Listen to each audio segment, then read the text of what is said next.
Hello, and welcome to The Sleep Retreat. This podcast will help you relax, unwind, and if you want to, fall asleep. If you're already familiar with the show, feel free to skip ahead to 4 minutes and 30 seconds. If you're new to using a podcast to relax or fall asleep, here is why they work. By simply listening to something other than your own racing thoughts, your mind is offered a well-deserved hiatus. It's a break from all the endless, everyday thinking and processing. And it's all delivered in the form of a moderately captivating narrative, something interesting enough to hold your mind's attention, but also gentle and bland enough to lull you to sleep. Here at the Sleep Retreat, we offer a unique and creative listener experience delivered to you in 2 seamless stages. The first stage is something we call the tuck-in. During this approximately 10-minute segment, I'll be engaging your dreamy imagination and setting you down into an immersive, serene, comfortable space, a place far, far away, perfect for dozing off. And along the way, I'll guide you with simple things you can do to further relax and prepare for pending sleep. After this stage, when we are all tucked in and comfy in this make-believe lullaby land, it's time for the next stage, the drift-off. The drift-off is when we transition together into that sleepy state of slumber. First, we are guided by the somewhat interesting, yet also delightfully monotonous narration of this week's episode, often delivered in the style of an old AM radio or other lo-fi experience. After approximately 45 minutes, the narration concludes, transitioning seamlessly into a 30-minute or longer segment featuring nothing but the continued ambient sounds from our peaceful lullaby land. These soothing background noises range from the rumble of a thunderstorm and the distant calls of seagulls to the steady hum of a car engine, all designed for continued peaceful sleep. Now, it's good to know that it's common with sleep podcasts that it might take 2 or 3 listens before your brain fully sort of trains itself to relax to this show. Once you do, though, just as children love hearing the same bedtime story over and over again, upon return here, you'll find yourself quickly feeling more relaxed and peaceful and diving towards sleep. In this first series, we will feature readings from the Warren Commission report on the assassination of President John F. Kennedy. Now, this might sound like an unusual choice for a bedtime story, but believe me, it works. It's a blend of intrigue and at times wonderfully dull narrative, ideal for lulling you to sleep. I should say perhaps that the first few episodes might lean a little more towards the interesting side of the equation, but as the series progresses, they get increasingly monotonous and bland, perfect for sleeping. And you can always jump ahead in the series if you would like. Other stories are coming in the future, and there are several different sleeping environments you can choose from for each episode. Try them out until you find the perfect one for you, or maybe you mix it up from day to day, depending on your mood. If you have any questions or suggestions, send an email to info@porchlightpodcast.network. Now, let's get all settled in at the Sleep Retreat.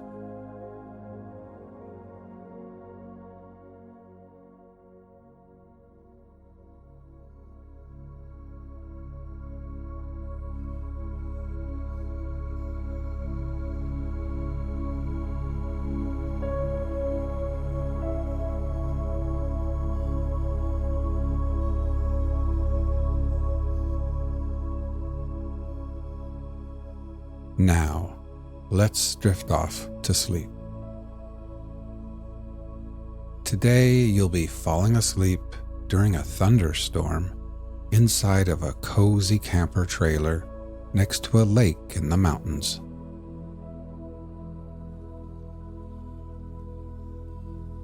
Imagine you are feeling exhausted, hot, and sweaty as you return to your camper.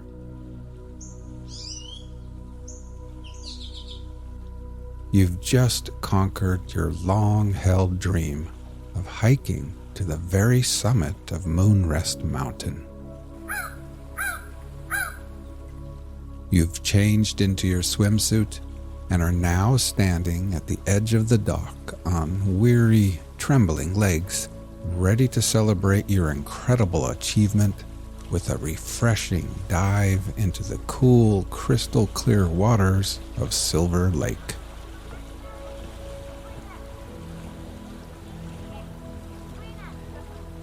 With your arms raised above your head and ready to dive in, you glance at the slow-moving dark clouds on the horizon.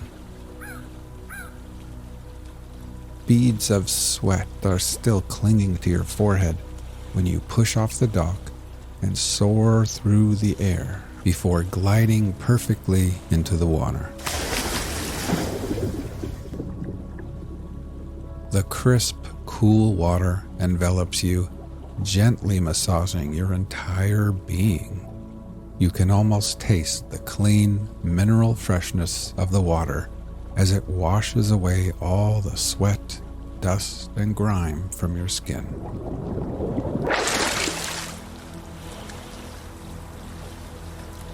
While breathing in deeply, you are met with the glorious sense of renewal. You feel utterly refreshed and rejuvenated.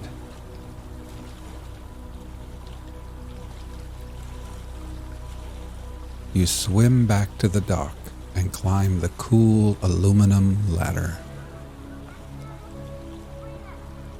Then, standing there with a soft cotton towel draped around your shoulders, you gaze out across the deep blue lake. Here and there, motorboats, canoes, sailboats, and jet skis are now headed towards the shores. Everyone knows rain is coming.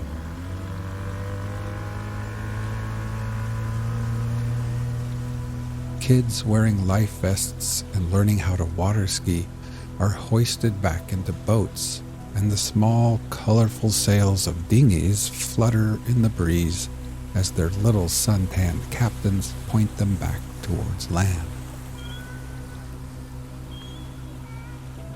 Now, all toweled off and feeling a little bit chilled, you walk barefoot back to your camper ahead of the rain.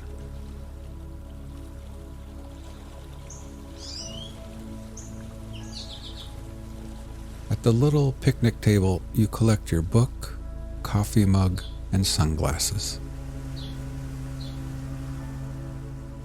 You gather up other items and place them into a plastic tote. A salt and pepper shaker, a box of wooden matches, some paper plates. You secure the lid on the tote and move the Coleman lantern under the table.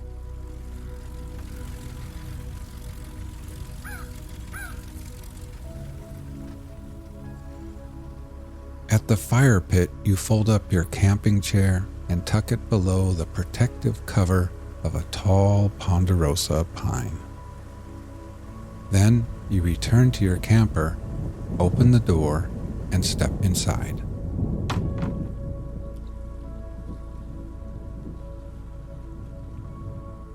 In the little kitchenette, you set water to boil for tea. And then you change into your favorite, coziest leisure wear.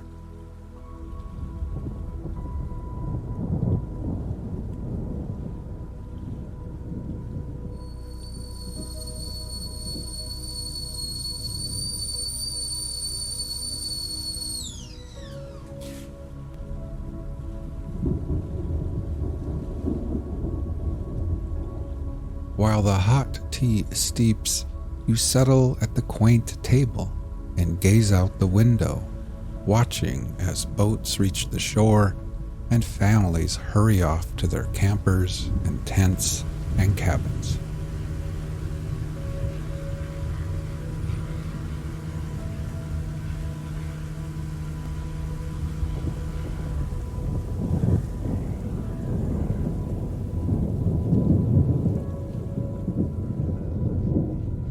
Now, with a warm cup of tea in hand and nestled in your soft, comfy clothes, you feel your body slowly warming again. You bring the mug to your lips. The fragrant steam curls around your face as you take a tiny sip. The tea is smooth, rich, and the perfect temperature.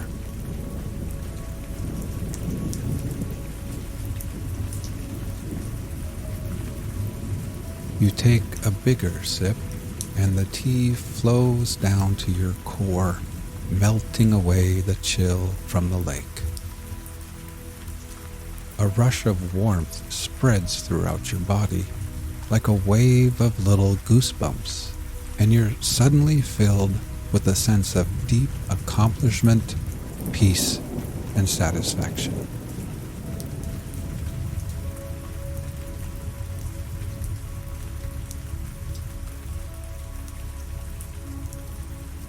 Now, as you sit here at Silver Lake, let's prepare for sleep. First, close your eyes and simply become aware of your breathing, feeling your chest gently rise and fall again.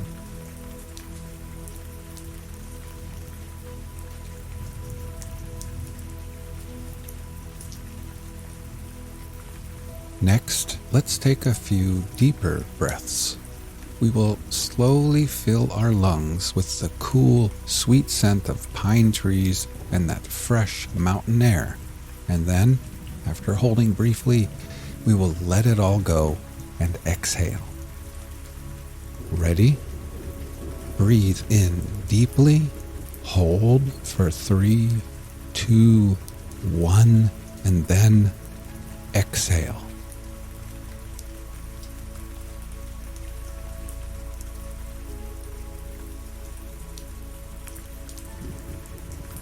One more time. Breathe in deeply, hold for 3, 2, 1, and exhale. And try thinking to yourself, as I am here at Silver Lake, I can feel gravity pulling me back towards Earth. With every exhale, I can feel the slow rotation of Earth and the Earth's steady movement around the sun. I can feel my tired feet, my ankles, my fatigued calves, my knees, and my legs becoming heavier and heavier and more relaxed.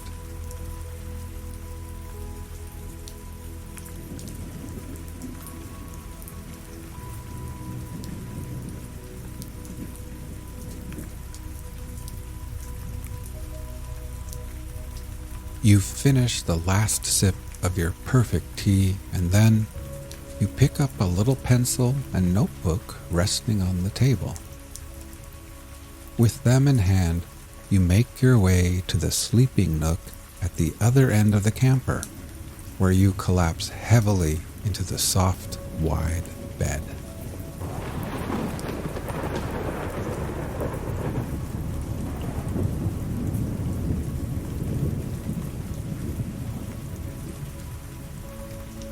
After the long, steep hike up Moonrest Mountain, the bed feels like a soft cloud beneath your tired body.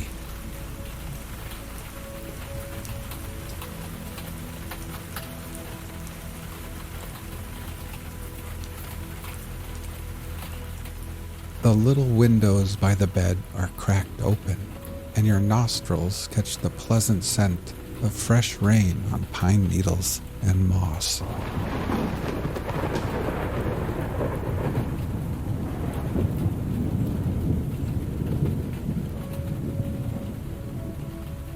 You look at your notepad and observe your to-do list. Each completed task is neatly crossed out with pencil.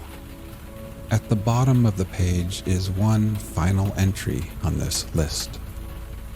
A smile creeps across your face as you take the pencil and begin scribbling over that last item: climb Moonrest Mountain.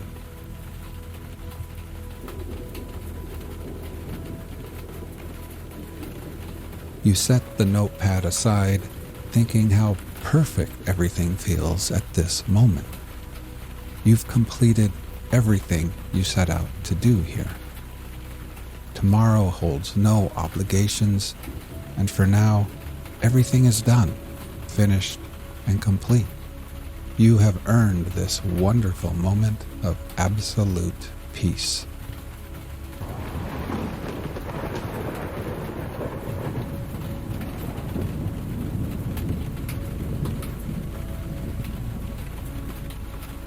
Your body sinks deeper into the soft bed. Every muscle relaxes from the tips of your fingers to the soles of your tired feet as you surrender to the peace and calm and take in the rich mountain air.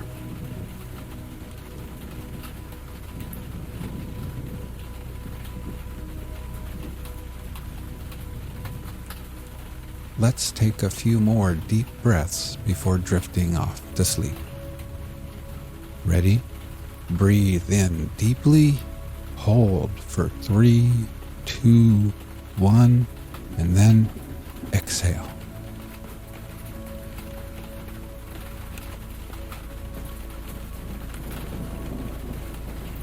One more time.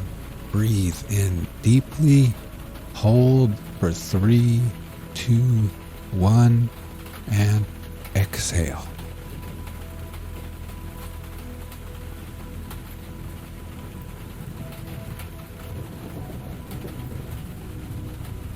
Try thinking to yourself, as I lay here at Silver Lake, I can feel gravity pulling me back towards Earth. With every exhale, I experience my body feeling heavier and heavier and more relaxed. I can feel my tired arms, my hands, my torso, shoulders, neck, and head becoming heavier and more relaxed. My whole body feels at peace as gravity's pull tugs me gently and tucks me safely into this ever so soft bed.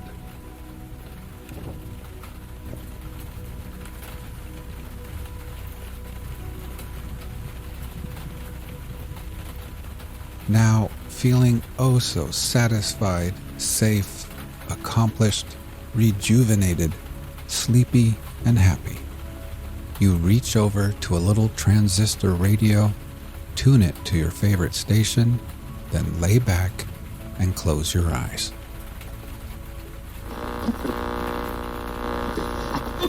On the afternoon of October 21, 1959, Oswald was ordered to leave the Soviet Union by 8 p.m. that evening. That same afternoon in his hotel room, Oswald, in an apparent suicide attempt, slashed his left wrist.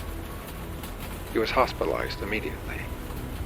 On October 31, 3 days after his release from the hospital, Oswald appeared at the American embassy, announced that he wished to renounce his U.S. citizenship and become a Russian citizen, and handed the embassy officer a written statement he had prepared for the occasion. When asked his reasons, Oswald replied, "I'm a Marxist." Oswald never formally complied with the legal steps necessary to renounce his American citizenship. The Soviet government did not grant his request for citizenship, but in January 1960, he was given permission to remain in the Soviet Union on a year-to-year basis. At the time, Oswald was sent to Minsk, where he worked in a radio factory as an unskilled laborer. In January 1961, his permission to remain in the Soviet Union was extended for another year. A few weeks later, in February 1961, he wrote to the American Embassy in Moscow expressing a desire to return to the United States. The following month, Oswald met a 19-year-old Russian girl, Marina Nikolaevna Prusakova, a pharmacist who had been brought up in Leningrad, but was then living with an aunt and uncle in Minsk. They were married on April 30th, 1961. Throughout the following year, he carried on a correspondence with American and Soviet authorities seeking approval for the departure of himself and his wife to the United States. In the course of this effort, Oswald and his wife visited the U.S. Embassy in Moscow in July of 1961. Primarily on the basis of an interview and questionnaire completed there, the embassy concluded that Oswald had not lost his citizenship, a decision subsequently ratified by the Department of State in Washington, D.C. Upon their return to Minsk, Oswald and his wife filed with the Soviet authorities for permission to leave together. Their formal application was made in July 1961, and on December 25, 1961, Marina Oswald was advised it would be granted. A daughter was born to the Oswalds in February 1962. In the months that followed, they prepared for their return to the United States.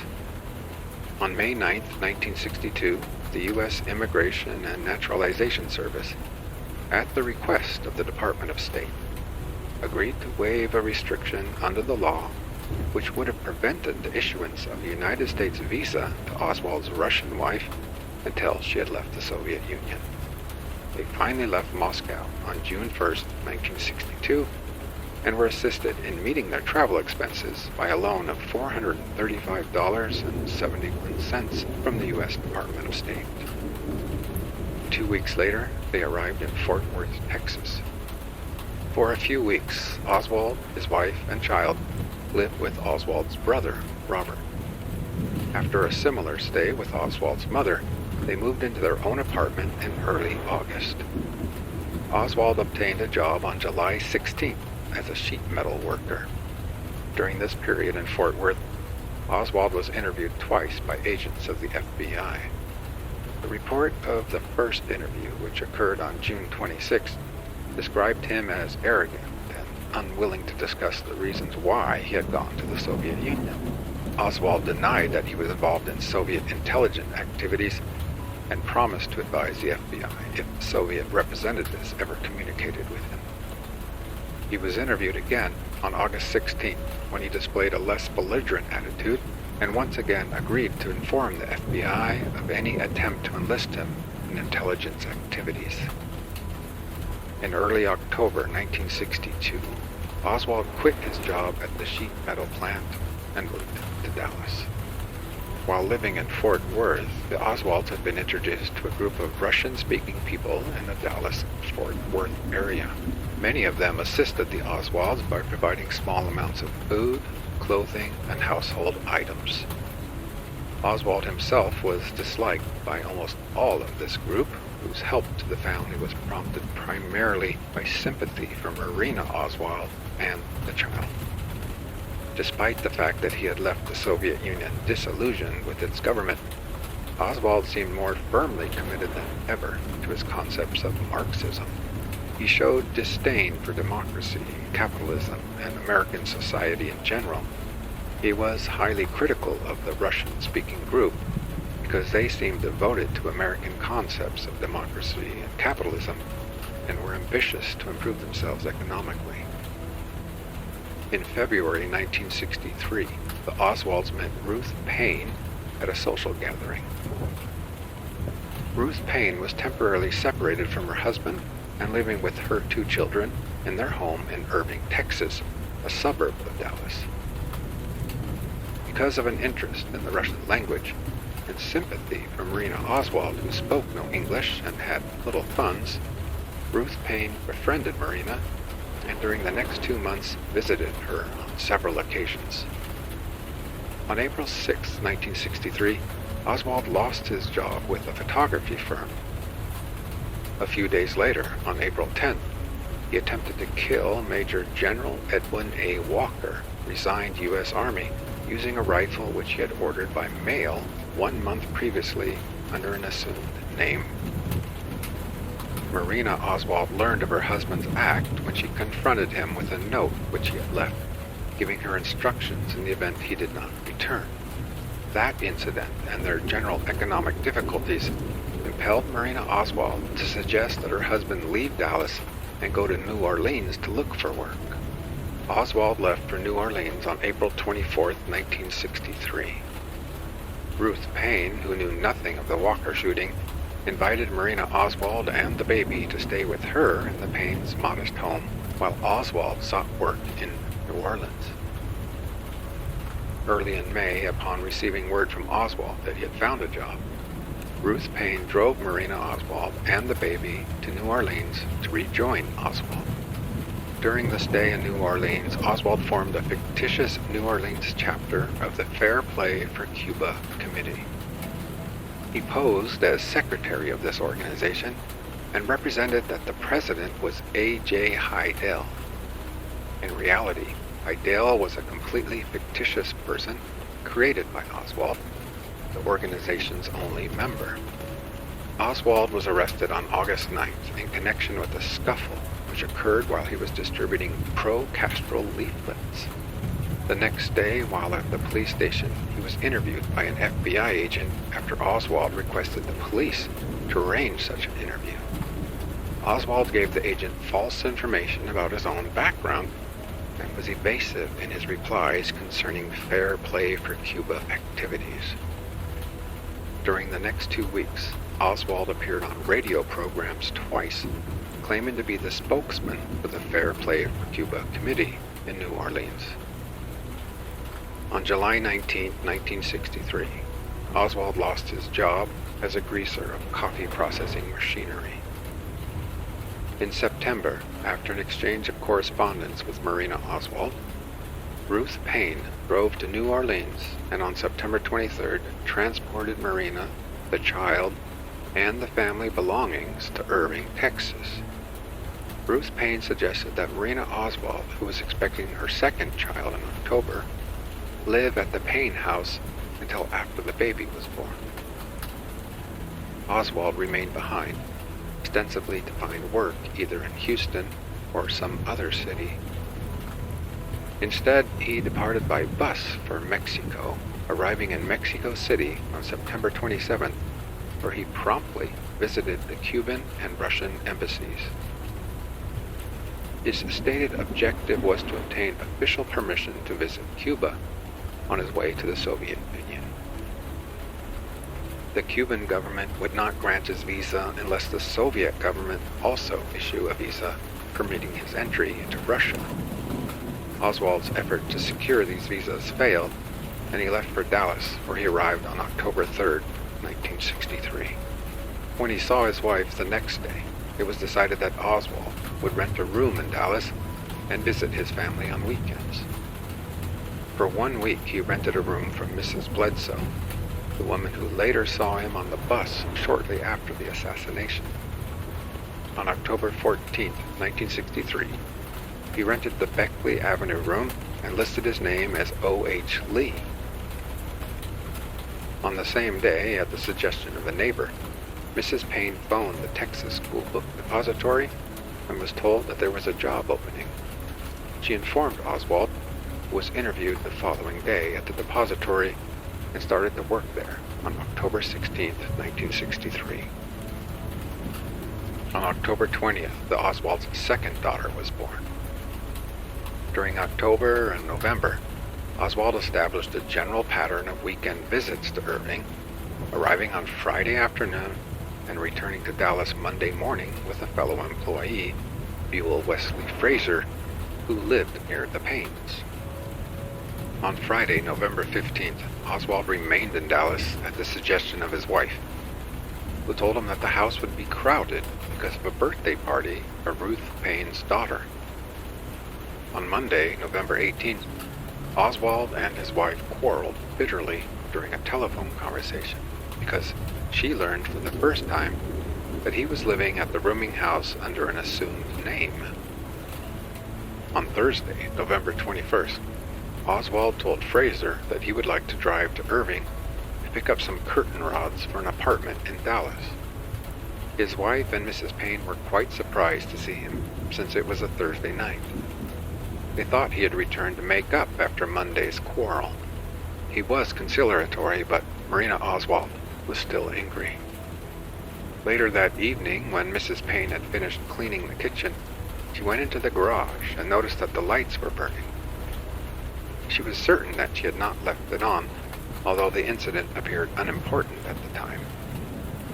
The following morning, Oswald left while his wife was still in bed.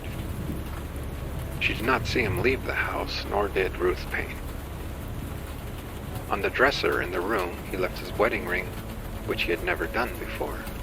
His wallet, containing $170, was left intact in a dresser drawer.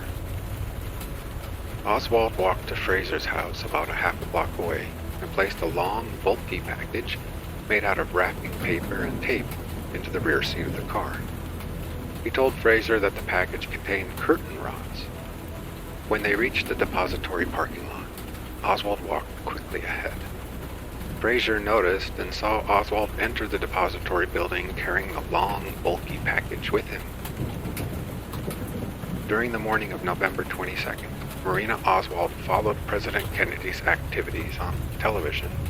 She and Ruth Payne cried when they heard that the president had been shot. Ruth Payne translated the news of the shooting to Marina Oswald as it came over the television, including the report that the shots were probably fired from the building where Oswald worked. When Marina Oswald heard this, she recalled the Walker episode and the fact that her husband still owned the rifle. She went quietly to the Payne's garage, where the rifle had been concealed in a blanket, among other belongings. It appeared to her that the rifle was still there, although she did not actually open the blanket. At about 3 p.m., the police arrived at the Payne house and asked Marina Oswald whether her husband owned a rifle. She said that he did, and then led them into the garage and pointed to the rolled-up blanket. As a police officer lifted it, the blanket hung limply over either side of his arm. The rifle was not there. Meanwhile, at police headquarters, Captain Fritz had begun questioning Oswald. Soon after the start of the first interrogation, agents of the FBI and the U.S. Secret Service arrived and participated in the questioning. Oswald denied having anything to do with the assassination of President Kennedy or the murder of Patrolman Tippit. He claimed that he was eating lunch at the time of the assassination and that he then spoke with his foreman for 5 to 10 minutes before going home. He denied that he owned a rifle, and when confronted in a subsequent interview with a picture showing him holding a rifle and a pistol, he claimed that his face had been superimposed on somebody else's body. He refused to answer any questions about the presence in his wallet of a Selective Service card with his picture and the name Alec J. Heidel. During the questioning of Oswald on the 3rd floor of the police department, more than 100 representatives of the press, radio, and television were crowded into the hallway through which Oswald had to pass in being taken from his cell to Captain Fritz's office for interrogation. Reporters tried to interview Oswald during these trips. Between Friday afternoon and Sunday morning, he appeared in the hallway at least 16 times. The generally confused conditions outside and inside Captain Fritz's office increased the difficulty of police questioning. Advised by the police that he could communicate with an attorney, Oswald made several telephone calls on Saturday in an effort to procure representation of his own choice and discuss the matter with the president of the local bar association, who offered to obtain counsel. Oswald declined the offer, saying that he would first try to obtain counsel by himself. By Sunday morning, he had not yet engaged an attorney. At 7:10 p.m. on November 22, 1963, Lee Harvey Oswald was formally advised that he had been charged with the murder of Patrolman J.D. Tippit. Several witnesses to the Tippett slaying and to the subsequent flight of the gunman had positively identified Oswald in police lineups. While positive firearm identification evidence was not available at the time, the revolver in Oswald's possession at the time of his arrest was of a type which could have fired the shots that killed Tippett. The formal charge against Oswald with the assassination of President Kennedy was lodged shortly after 1:30 a.m. on Saturday, November 23rd. By 10 p.m. of the day of the assassination, the FBI had traced the rifle found on the 6th floor of the school book depository to a mail order house in Chicago, which had purchased it from a distributor in New York. Approximately 6 hours later, the Chicago firm advised that this rifle had been ordered in March 1963 by an A. Heidel for shipment to a post office box 2915 in Dallas, Texas, a box rented by Oswald. Payment for the rifle was remitted by a money order signed by A. Heidel. By 6:45 p.m. on November 23rd, the FBI was able to advise the Dallas police that, as a result of handwriting analysis on the documents used to purchase the rifle, it had concluded that the rifle had been ordered by Lee Harvey Oswald. Throughout Friday and Saturday, the Dallas police released to the public many of the details concerning the alleged evidence against Oswald. Police officials discussed important aspects of the case, usually in the course of impromptu and confused press conferences in the 3rd floor corridor. Some of the information divulged was erroneous. Efforts by the news media representatives to reconstruct the crime and promptly report details frequently led to erroneous and often conflicting reports. At the urgings of the newsmen, Chief of Police Jesse E. Curry brought Oswald to a press conference in the police assembly room shortly after midnight of the day Oswald was arrested. The assembly room was crowded with newsmen who had come to Dallas from all over the country. They shouted questions at Oswald and flashed cameras at him. Among this group was a 52-year-old Dallas nightclub operator, Jack Ruby. On Sunday morning, November 24th, arrangements were made for Oswald's transfer from the city jail to the Dallas County Jail, about 1 mile away. The news media had been informed on Saturday night that the transfer of Oswald would not take place until after 10 a.m. on Sunday. Earlier on Sunday, between 2:30 and 3 a.m., anonymous telephone calls threatening Oswald's life had been received by the Dallas office of the FBI and by the office of the county sheriff. Nevertheless, on Sunday morning, television, radio, and newspaper representatives crowded into the basement to record the transfer. As reviewed through television cameras, Oswald would emerge from a door in front of the cameras and proceed to the transfer vehicle. To the right of the cameras was a down ramp from Main Street on the north. To the left was an up ramp leading to Commerce Street on the south. The armored truck which Oswald was to be transferred arrived shortly after 11 a.m. Police officials then decided, however, that an unmarked police car would be preferable for the trip because of its greater speed and maneuverability. At approximately 11:20 a.m., Oswald emerged from the basement jail office, flanked by detectives on either side and at his rear. He took a few steps towards the car and was in the glaring light of the television cameras when a man suddenly darted out from an area on the right of the cameras where newsmen had been assembled. The man was carrying a Colt .38 revolver in his right hand, and while millions watched on television, he moved quickly to within a few feet of Oswald and fired one shot into Oswald's abdomen. Oswald groaned with pain as he fell to the ground and quickly lost consciousness. Within 7 minutes, Oswald was at Parkland Hospital, where, without having regained consciousness, he was pronounced dead at 1:07 p.m.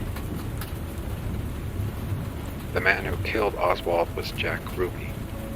He was instantly arrested and minutes later confined in a cell on the 5th floor of the Dallas police jail. Under interrogation, he denied that the killing of Oswald was in any way connected with the conspiracy involving the assassination of President Kennedy. He maintained that he had killed Oswald in a temporary fit of depression and rage over the president's death.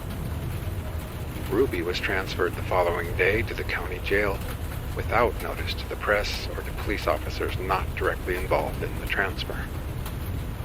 Indicted for the murder of Oswald by the state of Texas on November 26, 1963, Ruby was found guilty on March 14, 1964, and sentenced to death. As of September 1964, his case was pending on appeal. Conclusions. This commission was created to ascertain the facts relating to the preceding summary of events, and to consider the important questions which they raised. The commission has addressed itself to this task, and has reached certain conclusions based on all the available evidence. No limitations have been placed on the commission's inquiry. It has conducted its own investigation, and all government agencies have fully discharged their responsibility to cooperate with the commission in its investigation. These conclusions represent the reasoned judgment of all members of the Commission and are presented after an investigation which has satisfied the Commission that it's ascertained the truth concerning the assassination of President Kennedy to the extent that a prolonged and thorough search makes this possible. Number 1. The shots which killed President Kennedy and wounded Governor Colony were fired from the 6th floor window at the southeast corner of the Texas School Book Depository. This determination is based on the following. A. Witnesses at the scene of the assassination saw a rifle being fired from the 6th floor window of the depository building, and some witnesses saw a rifle in the window immediately after the shots were fired. B. The nearly whole bullet found on Governor Colony's stretcher at Parkland Memorial Hospital, and the 2 bullet fragments found in the front seat of the presidential limousine, were fired from a 6.5mm Mannlicher Carcano rifle found on the 6th floor of the depository building, to the exclusion of all other weapons. C. The 3 used cartridge cases found near the window on the 6th floor at the southeast corner of the building were fired from the same rifle which fired the above-described bullet and fragments, to the exclusion of all other weapons. D. The windshield in the presidential limousine was struck by a bullet fragment on the inside surface of the glass, but was not penetrated. E. The nature of the bullet wounds suffered by President Kennedy and Governor Colony, and the location of the car at the time of the shots, establish that the bullets were fired from above and behind the presidential limousine, striking the president and the governor as follows. 1. President Kennedy was struck by a bullet which entered at the back of his neck and exited through the lower front portion of his neck, causing a wound which would not necessarily have been lethal. The president was struck a second time by a bullet which entered the right rear portion of his head, causing a massive and fatal wound. 2. Governor Connolly was struck by a bullet which entered on the right side of his back and traveled downward through the right side of his chest, exiting below his right nipple. This bullet then passed through his right wrist and entered his left thigh, where it caused a superficial wound. F. There is no credible evidence that the shots were fired from the triple underpass ahead of the motorcade or from any other location. 2. The weight of the evidence indicates that there were 3 shots fired. 3. Although it is not necessary to any essential findings of the Commission to determine just which shot hit Governor Colony, there is very persuasive evidence from the experts to indicate that the same bullet which pierced the president's throat also caused Governor Colony's wounds. However, Governor Colony's testimony and certain other factors have given rise to some difference of opinion as to this probability, But there is no question in the mind of any member of the Commission that all the shots which caused the President's and Governor Colony's wounds were fired from the 6th floor window of the Texas School Book Depository. 4. The shots which killed President Kennedy and wounded Governor Colony were fired by Lee Harvey Oswald. This conclusion is based upon the following. A. The Mannlicher Carcano 6.5mm Italian rifle from which the shots were fired was owned by and the possession of Oswald. B. Oswald carried this rifle into the depository building on the morning of November 22, 1963. C. Oswald, at the time of the assassination, was present at the window from which the shots were fired. D. Shortly after the assassination, the rifle belonging to Oswald was found partially hidden between some cartons on the 6th floor, and the improvised paper bag in which Oswald brought the rifle to the depository was found close by the window from which the shots were fired. E. Based on testimony of the experts and their analysis of films of the assassination, the Commission has concluded that a rifleman of Lee Harvey Oswald's capabilities could have fired the shots from the rifle used in the assassination within the elapsed time of the shooting. The Commission has concluded further that Oswald possessed the capability with a rifle which enabled him to commit the assassination. F. Oswald lied to the police after his arrest concerning important matters. G. Oswald had attempted to kill Major General Edwin A. Walker, resigned U.S. Army on April 10, 1963, thereby demonstrating his disposition to take human life. 5. Oswald killed Dallas Police Patrolman J.D. Tippit approximately 45 minutes after the assassination. This conclusion upholds the finding that Oswald fired the shots which killed President Kennedy and wounded Governor Colony, and is supported by the following. A. 2 eyewitnesses saw the Tippit shooting, and 7 eyewitnesses heard the shots and saw the gunman leave the scene with revolver in hand. These 9 eyewitnesses positively identify Lee Harvey Oswald as the man they saw. B.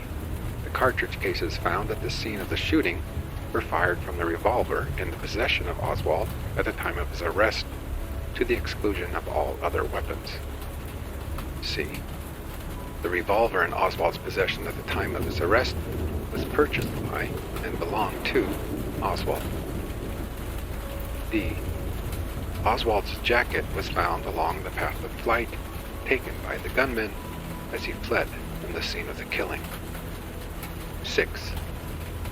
Within 80 minutes of the assassination and 35 minutes of the Tippit killing, Oswald resisted arrest at the theater by attempting to shoot another Dallas police officer.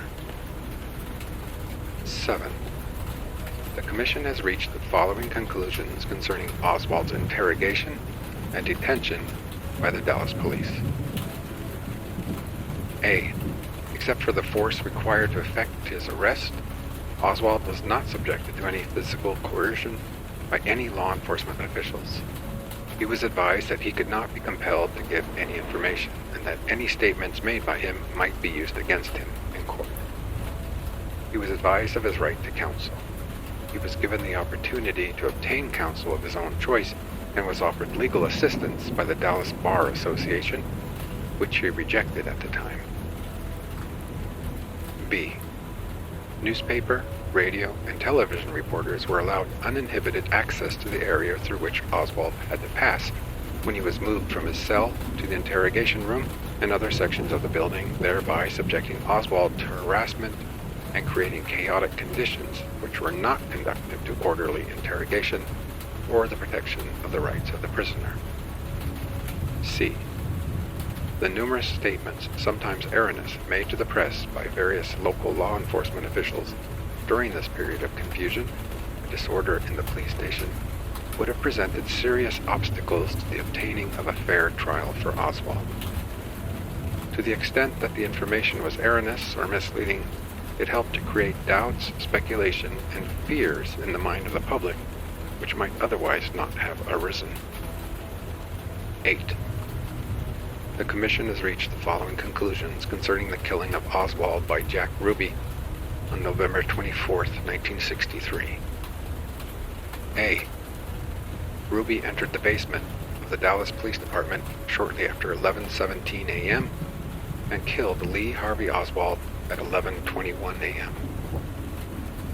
B. Although the evidence on Ruby's means of entry is not conclusive, the weight of the evidence indicates that he walked down the ramp leading from Main Street to the basement of the police department. C.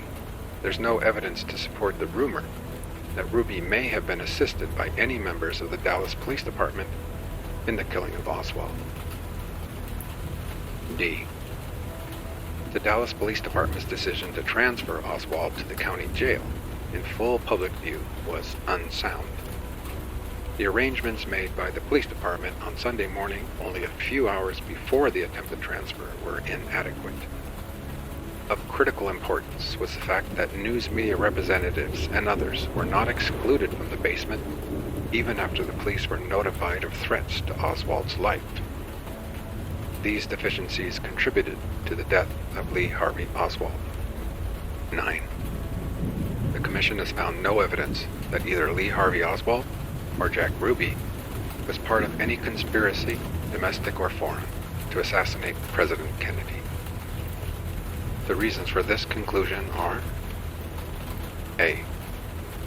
The Commission has found no evidence that anyone assisted Oswald in planning or carrying out the assassination. In this connection, it has thoroughly investigated, among other factors, the circumstances surrounding the planning of the motorcade route through Dallas, the hiring of Oswald by the Texas School Book Depository Company on October 15, 1963, the method by which the rifle was brought into the building, the placing of cartons of books at the window, Oswald's escape from the building, and the testimony of eyewitnesses to the shooting. B.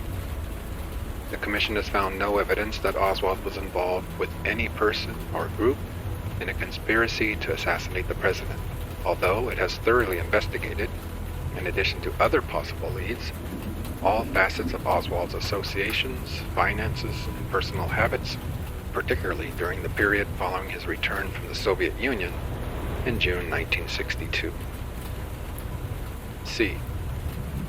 The Commission has found no evidence to show that Oswald was employed, persuaded, or encouraged by any foreign government to assassinate President Kennedy, or that he was an agent of any foreign government, although the Commission has reviewed the circumstances surrounding Oswald's defection to the Soviet Union, his life there from October of 1959 to June of 1962 so far as it can be reconstructed, his known contacts with the Fair Play for Cuba Committee, and his visits to the Cuban and Soviet embassies in Mexico City during his trip from Mexico from September 26 to October 3, 1963, and his known contacts with the Soviet embassy in the United States.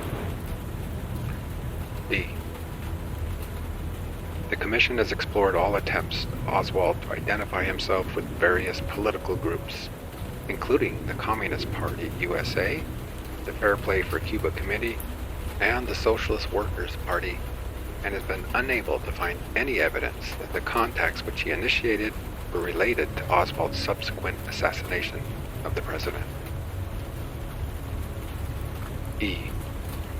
All of the evidence before the Commission established that there was nothing to support the speculation that Oswald was an agent, employee, or informant of the FBI, the CIA, or any other governmental agency. It has thoroughly investigated Oswald's relationships prior to the assassination with all agencies of the U.S. government. All contacts with Oswald by any of these agencies were made in the regular exercise of their different responsibilities. F.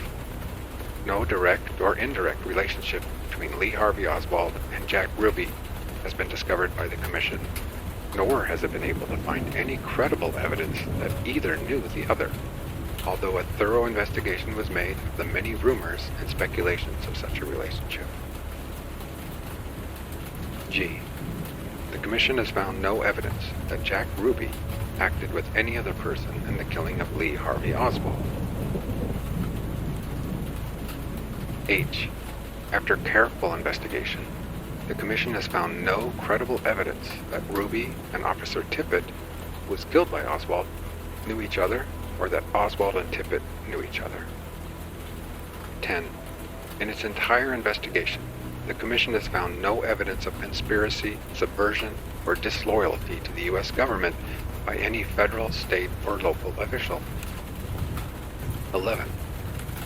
On the basis of the evidence before the Commission, it concludes that Oswald acted alone. Therefore, to determine the motives for the assassination of President Kennedy, one must look at the assassin himself.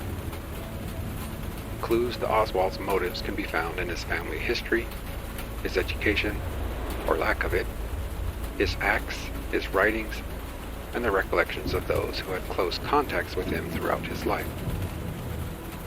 The Commission has presented with this report all of the background information bearing on motivation which it could discover. Thus, others may study Lee Oswald's life and arrive at their own conclusions as to his possible motives. The Commission did not make any definitive determination of Oswald's motives. It has endeavored to isolate factors which contributed to his character and which might have influenced his decision to assassinate President Kennedy. These factors were: A. His deep-rooted resentment of all authority, which is expressed as a hostility towards every society in which he lived. B. His inability to enter into meaningful relationships with people, and a continuous pattern of rejecting his environment in favor of new surroundings. C. His urge to try to find a place in history and despair at times over failures in his various undertakings. D. His capacity for violence, as evidenced by his attempt to kill General Walker. E. His avowed commitment to Marxism and communism, as he understood the terms and developed his own interpretation of them. This was expressed by his antagonism towards the United States, by his defection to the Soviet Union, by his failure to be reconciled with life in the United States even after his disenchantment with the Soviet Union, and by his efforts, though frustrated, to go to Cuba. Each of these contributed to his capacity to risk all in cruel and irresponsible actions.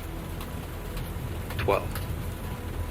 The Commission recognizes that the varied responsibilities of the President require that he make frequent trips to all parts of the United States and abroad.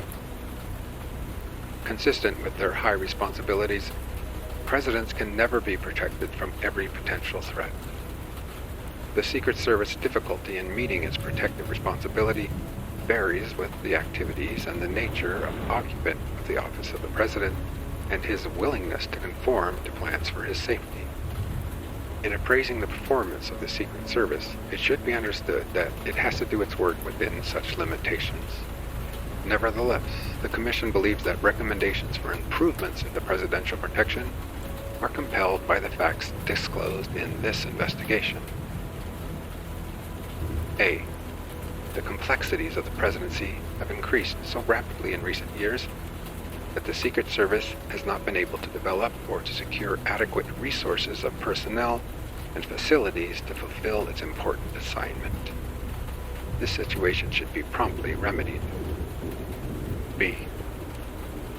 The Commission has concluded that the criteria and procedures of the Secret Service designed to identify and protect against persons considered threats to the President were not adequate prior to the assassination. 1. The Protective Research Section of the Secret Service, which is responsible for its preventive work, lacked sufficient training personnel and the mechanical and technical assistance needed to fulfill its responsibility. 2. Prior to the assassination, the Secret Service criteria dealt with direct threats against the President. Although the Secret Service treated the direct threats against the President adequately, failed to recognize the necessity of identifying other potential sources of danger to its security. The Secret Service did not develop adequate and specific criteria defining those persons or groups who might present a danger to the President. In effect, the Secret Service largely relied upon other federal or state agencies to supply the information necessary for it to fulfill its preventative responsibilities, although it did ask for information about direct threats to the President. C. The Commission has concluded that there was insufficient liaison and coordination of information between the Secret Service and other federal agencies necessarily concerned with presidential protection. Although the FBI, in the normal exercise of its responsibility, had secured considerable information about Lee Harvey Oswald, it had no official responsibility under the Secret Service criteria existing at the time of the President's trip to Dallas to refer to the Secret Service the information it had about Oswald. The Commission has concluded, however, that the FBI took an unduly restrictive view of its role in preventive intelligence work prior to the assassination.